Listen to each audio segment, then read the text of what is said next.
জীবন কান্দুছি বাহুনি বাহুনি মরণ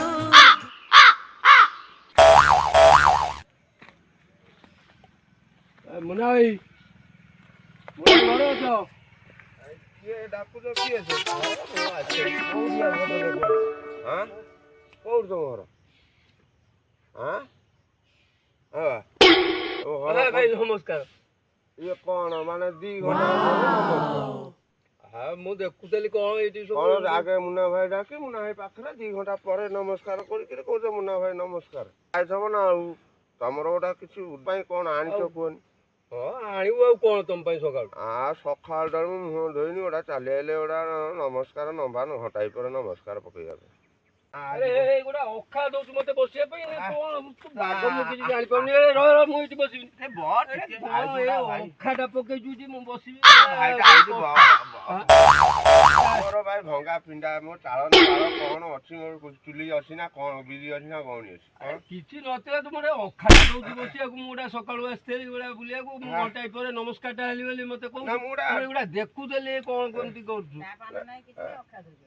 ବସୁ ବସୁ ଗୋଟା ଆଇଛି ବସୁ ନ ବସିଲେ ଗୋଟା ମଜା ହବନି।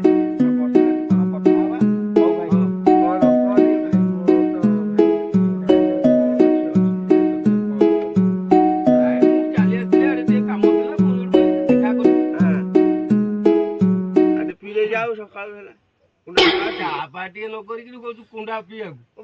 ମୁଁ ବି ଚା ପିଉନି ଭାଇ ମୁଁ ଦୋକାନରେ ଚା ଫା ପିଉଛି ବୁଝିଲ କଣ କରିବି ଆସିଛି ପିଇ ଯିବ ଖାଇଦେଇକି ଆଉ କଣ କରିବ ତ କିଛି ନା। ମୁଁ ଯାଉଛି ଆଇଥିଲି ସକାଳୁ ଯୋଉଟା ମତେ ବଳଦ ଭାବେ କୁଣ୍ଡା ତୋରାଣି ମୋର ଯାହା ଅଛି ମୁଁ ସେଇଆ କଲି ତୁ ମୁଁ ଯାଉଛି ମୁଁ ନାଇଁ ପରେ ଆସି କଥାବାର୍ତ୍ତା ହବା କଣ। ମୁଁ ଆସିଥିଲି ଏଠିକି ଗୋଟେ ଦେଖା କରିବାକୁ ଯାଇଥିଲି ମୁଁ ସକାଳୁ ସେଇଥିପାଇଁ ଆସିଥିଲି। ମୁଁ ଗୋଟେ ସାଡେ ଭୁବନେଶ୍ୱର ଖବର ପାଇକିରି ଆସିଥିଲି। ମୁଁ କହିଲି ଦେଖିବା ତୁ ମୁନା ଭାଇ ଘର ଏରିକା କଣ କେମିତି ଅଛି। ମୁଁ ତ ଯାହା ଦେଖିଲି ମତେ କୁଣ୍ଡା ତୋରାଣି ସମ୍ମାନ କଥା କୁଣ୍ଡା ତୋରାଣି କହିଦେଲି ଗୋଟେ ସେମିତି ଗୋଟେ କୁଣ୍ଡା ତୋରାଣି ଭାଇଟା ଗୋଟେ କୁଣ୍ଡା ତୋରାଣି ମୋ ଭାଇ ଅଭାବରେ କିଛି ନାହିଁ ଆଉ ଗୋଟେ କୁଣ୍ଡା ତୋରାଣି ତତେ କହିବି ସେଇ ଛତୁଆ ଟିକେ ଗୋଳେଇ ଦେଇଥାନ୍ତି ପିଇ ଯାଇଥାନ୍ତୁ। ହଉ ହଉ ଭାଇ ତୋ ଭଲ ସମ୍ମାନ କଲୁ। ମୋର ତ ଜାଣିଲି କୁଣ୍ଡା ତୋରାଣି କଥା ତୋର ଏତେ ଅସୁବିଧା ଭିତରେ ଅଛୁ ବୋଲି ମୁଁ ବି ଜାଣିପାରିନି।